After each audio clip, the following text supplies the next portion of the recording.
Welcome back, dear viewers. Thank you so much for staying with us. You're still watching this edition of The Breakfast Show, and now it's time for a second topic of discussion. And as we noted earlier, we're going to be talking in depth about the 39th round of the Cairo climate talks. And to shed more light on this topic, we're most delighted to be joined here in the studio by Mrs. Laura Oexle, and she is the director of the Science Center at the German Embassy in Cairo. And we're also joined by Mr. Sherif Ghamrawy, and he's an environment expert. Thank you so much for joining us on The Breakfast Show. Thank you. Ms. Laura, let me start by talking about the climate talks this time.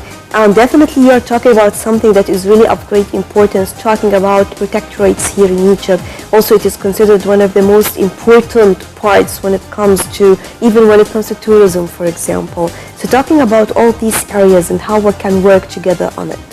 Exactly. So yeah, I myself in the preparation of this month's Cairo Climate Talks was also surprised about the amount of protected areas we have here in Egypt. So there is a total of 30 protected areas all over Egypt on the land, but also covering the sea, covering coral reefs, for example. And there are, I think, 15 under review to be declared as protected areas quite soon. So this is basically what we talk about. There are very popular protected areas, such as the protected area in Fayoum, where the whale skeletons were found, but also, for example, Ras Mohammed, which was the first protected area declared in 1983, I think. Yeah. So this is really what we talk about. And digging deeper into this topic, we realized that actually it includes quite a lot of interesting aspects. It includes the question of how to preserve these protected areas, which are quite remote from big cities like Cairo and Alexandria. So how to engage the communities who live there in really protecting their environment. This is also about education, but it's also about tourism and economic development, of course, because these protected areas are really the assets Egypt has. Talking, for example, about the coral reefs, which are really attractive for tourists, for example, from Germany, but also medical plants which grow in these areas, which or the mangroves, like very rare species which really have to preserve. Mm-hmm. Moving on to you, Mr. Sherif, if you can tell us also about the most environmentally threatened regions here in Egypt, and are they still left unattended? Well, Egypt got a very unique environment, and it's so different. Talking about, like she said, the sea, the mountains, the desert. We are really, the Nile is a very important issue. So actually the diversion of so many things in Egypt gives us a huge responsibility how to deal with this environment. And therefore, talking about climate change, we know that Egypt is very much affected by that, especially the Nile Delta.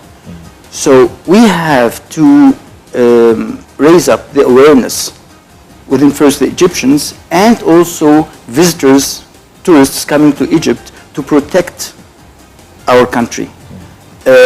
Not to protect it from the people, but to protect it from the climate change as far as we can. So therefore we have a huge role as civil society, as Egyptians, to protect it. So therefore when we speak about tourism, like you mentioned before, it's a very important issue because tourism got two faces actually. One face is using a lot of things, causing a lot of pollution, but on the other hand, if we talk about ecotourism, it's a different story.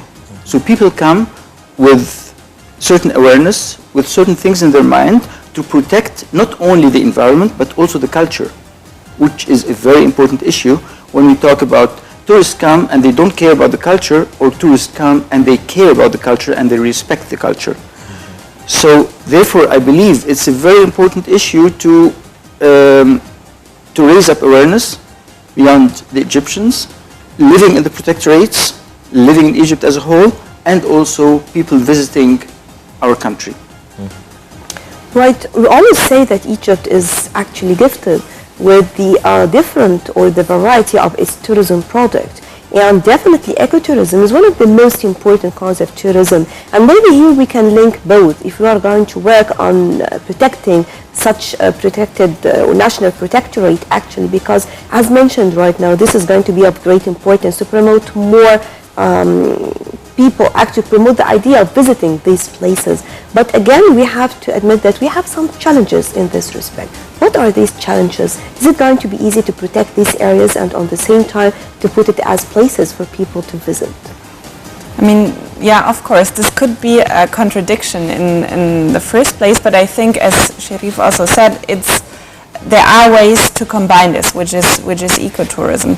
So first, I mean, we talk about vast areas. It's hundreds and hundreds of square kilometers which have to be protected. So the first thing is to establish an effective system with like rangers who are well educated, and of course this costs money.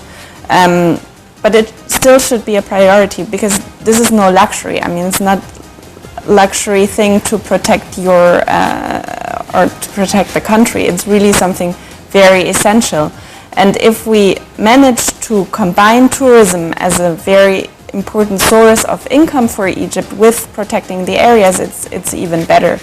And I would say that this is really a niche product also for German tourists who like to go to exciting places, but at the same time do something good for the environment. There's like quite a high level of awareness. And I think this is really a product of tourism which could be sold if it's promoted in the right way. But this also means that something has to be offered. So there needs to be some kind of infrastructure also to make these places interesting for tourists, to have guides who are well educated, who are able to explain, but also having museums and having signs which explain what you can actually see, maybe and this shouldn't be intrusive. This should really go hand in hand with protecting the area, but it can also be combined with offers of, diving, and if we talk about the sea or hiking. So there are so many ways in combining this, but always keep in mind that they shouldn't contradict each other. And I think that's doable, but it requires some expertise, and of course it requires an investment in the first place. Back to you, Mr. Sherif. If you can tell us also, what are the main challenges facing us in terms of preserving the environment and the ecosystem? Awareness. And awareness and awareness. Because, I mean, who is going to protect it? It's the people. So if the people are not aware, but don't you think that the government has a role here? The government is also the people. So the government is part of the people. So the government actually should make the planning. And if you look at the protectorates, there are four main issues that should be done. First, preserving and conservation. Second is research, which is very important. Third is raising up awareness, practically. And the last thing is economical reason for the people living there, and also for the government to have income for the country. It's a win-win situation. It's win-win situation. But do we still have some places that are yet not declared as national protectorates in Egypt? Sure. I mean, like Laura said before, there are 15, or about 10 to 15 areas that should be declared as... Located where? Different areas in Egypt. No, I mean around. We're talking about oases or Red Sea or... Western Desert, Eastern Desert, Nile, I think, about. But for example, if we talk about South Sinai, where I live, we have 5 protectorates with 10,000 square kilometers. 10,000 square kilometers are protected. So to make it efficient, because it's nothing if we say, okay, it's protected and nothing is done. Like Laura said before, we need to have well-educated, well-supported rangers. Most of them are young and they're really good, but they need infrastructure in all dimensions. And when we talk about 10,000 square kilometers, for example, in South Sinai, that means who are going to protect 10,000 square kilometers? It's not only the rangers, not only the government, it's the people themselves. So therefore, we have to raise up awareness beyond the people living there and let them protect it. We have to engage them so they can see the importance of protecting their area. And here I have also to add something that people take environment as a whole and protected areas and so on as luxury. It's not luxury anymore, not at all. Because people say, okay, we have a lot of problems. We have problems in education, we have problems in health, we have problems in traffic. Everything must be solved line in line with what's going on. But environment is affecting all of these things. It's not luxury anymore. Yes. Because diseases and everything is there now. If we don't protect our environment, it comes back to us directly. So therefore, it's a big responsibility that we protect it and we really work on it. First in awareness and then practically to do something. Yes. So what are the recommendations this month for this topic? And it's always hard to extract concrete proposals and recommendations, and we try to do a quick round at the end of our panel where every panelist was asked to present his most important idea for protecting the areas. And I mean, we should ask Sherif because he was one of our panelists. But I think what I got from our discussions was that, of course, money has to be spent for the infrastructure, but also increasing the number of rangers, increasing their education, giving them training, etc. So this is one aspect. And then, as we've been saying,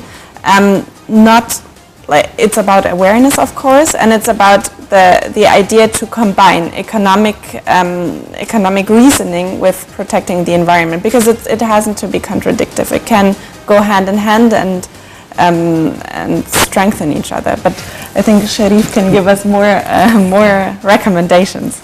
Yes. Please go ahead. I believe we have to engage all the parties that are involved in protecting the protectorates.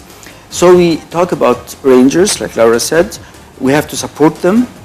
We have to cooperate strongly with the universities, because I have the feeling in Egypt the academic part is going in a direction and practically we're going in a complete different direction. So we have already a lot of universities, they're doing fantastic work, but it's not there on the ground. What about the schools? And the schools, of course. I mean, the schools. I always consider the schools more important. The culture of preserving the environment into the children since a young age, so that they will know how important it is to preserve the environment and the ecosystem. The awareness. Sometimes it is not that easy to work on adult, talking about teenagers, for example, or that age. It is very important to work on kids. True. And they also go home, they have families and will tell their parents, why are you throwing this on the floor? Yes. Spreading the word, Exactly. And these kids will be in few years the teenagers, and if they have this foundation in the beginning, they will be a very strong part in preserving it. And I have to admit, I met a lot, really a lot of young people. They would go and volunteer in the protectorates. What we are missing is organizing this power of young people that are willing to help for nothing. But there's not the right frame for that. So this is something that we should work. So how Do you can we believe that put the media should play a role here? Of course, of course. I mean, the media is spreading all over. So it is very important that the media goes hand in hand in awareness and also in spreading the word about volunteering. But before that, we have to be ready. We have to find where to do what. So if somebody is going to volunteer, there is a frame. Okay, you go this way, you go this way. We need in the Western Desert 200 people. In Sinai we need so many. And here I have to also to mention something very important that we didn't mention now. It's the carrying capacity. Which is? Each protectorate got a carrying capacity. That means you cannot have, like in Ras Mohammed, 1,000 divers. No, it destroys everything. So we shouldn't be happy having big numbers, but we could have smaller numbers with people that are aware, and they would pay more. If you talk about ecotourism, for example. Yes. So we need to put for every place, not only in the protectorates, we need to put the carrying capacity in each place in Egypt. For example, the pyramids. We will not be happy if you have 20,000 and at the same for time instance, at the pyramids. using the flash inside the pyramids. Exactly. So we need to calculate everywhere in Egypt the carrying capacity, and that will raise up the prices. We'll have the same income, if not more, and also we protect our areas, either protected areas or even our antiques and so on. So carrying capacity is a very important thing that we should work on. Right, talking also about the importance of the ecotourism in general and protecting the environment. So how do you see the future of this in Egypt? And do you feel, talking to the people, talking to officials, the government, that Egypt is responding to this actually, and not by words, but by action?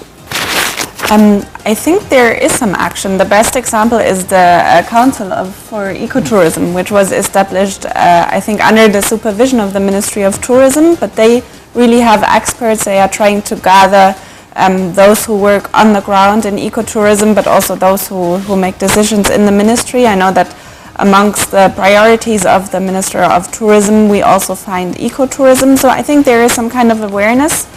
There is ecotourism, by the way, in Egypt, but it's not very well known abroad, I think. For those living in Egypt, they probably know about ecotourism if they have a certain interest in and even for us, Muhammad, because yes, it is very famous, yet people just go over there to dive or to spend the day over there without taking into consideration to visit the land area, actually, not only the sea. They're interested in diving, but it is important to take a vehicle to move inside to find out about this protected area. Exactly. I mean, there's lots to do. There is hiking, there is like bird watching, for example. There are many people who are actually going to spend money for this, but there has to be an offer. They don't just go and watch birds. There has to be like either explanations or a museum or like guides who can bring you to exciting places. So I think this is maybe something that needs to be worked on. Yes, I think volunteers and volunteering is really important, and it should be organized. I mean, you need to have people who organize this. They need to be trained at least like for 1 or 2 days. But I think it's an exciting thing to do during the summer holidays, to go to one of the protected areas and to actually do physical work in the environment, and then come home and really know that you have something done and something achieved. I think that's quite beautiful. Yes, I'm afraid we're running out of time, but before we let you go, we'd like to have some final comments from both of you. First, Mr. Sherif. Ladies first. Okay, you go ahead. Yeah, I mean, if I could make a wish, I really think the volunteering idea is very important, because there are so many young Egyptians and there is so much energy and so much like capacity and I guess motivation, and they should get out of the big cities and really experience the nature and the environment, and this also raises awareness. Yeah. I wish that the Council for Ecotourism, it's not official yet, but we're working on it, to be there to organize all the activities of ecotourism in Egypt. And I wish the young people are more involved, and the cooperation between government and government and private sector and private sector should be stronger.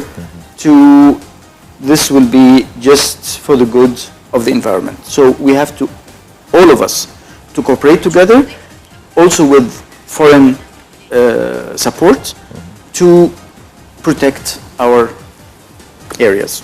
Yes. Right. At the end, we would like to thank you very much for joining us, Mr. Oexle, Director of the Science Center, the German Embassy. Thank you very much for joining us. And also Mr. Sherif Ghamrawy, the environment expert. Always a pleasure having you with us. And always interesting for us actually to talk more about the climate talks in general here.